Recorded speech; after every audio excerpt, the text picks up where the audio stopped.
La hiérarchie urbaine a beaucoup évolué avec le temps.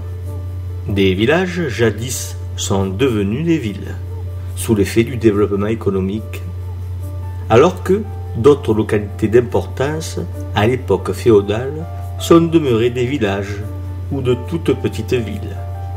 C'est le cas de Suze-la-Rousse, ce petit village fortifié du Tricastin, plus connu aujourd'hui pour son magnifique château que pour son poids dans le réseau urbain. Nous sommes ici au sud de la Drôme, à quelques kilomètres du Vaucluse. Le village, jadis fortifié, ne manque pas d'artefacts patrimoniaux qui rendent la visite agréable, à l'œil avisé. Dire que le château domine le village, c'est un euphémisme.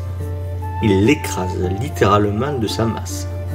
Bien évidemment, il n'atteint pas les volumes considérables du château de Tarascon par exemple, mais il demeure un des châteaux les plus imposants du quart sud-est. Le château originel, qui se réduisait à l'origine à une tour féodale, a été l'œuvre des Baux, de la branche issue de la principauté d'Orange dont le fondateur fut très remuant, fondateur qui s'opposait à l'époque à la réforme grégorienne.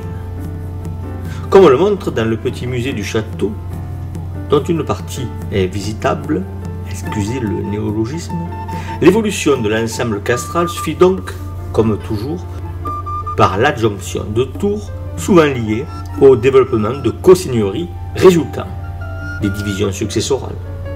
Puis, des corps de bâtiments réunissent des tours, un système défensif, puis une redéfinition résidentielle des lieux finissent par parfaire l'édifice et lui donner l'allure qu'on lui connaît aujourd'hui.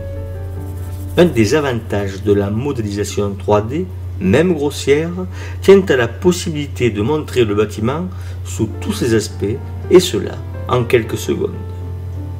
À toutes celles et ceux qui passeraient dans les environs, aux environs d'Orange, je conseille de vous rendre à Suze-la-Rousse, de traverser le village et de grimper jusqu'au sommet du Memelon, où vous serez impressionné par un château cerné de fossés, de ses tours d'angle percées de meurtrières, un château quoi.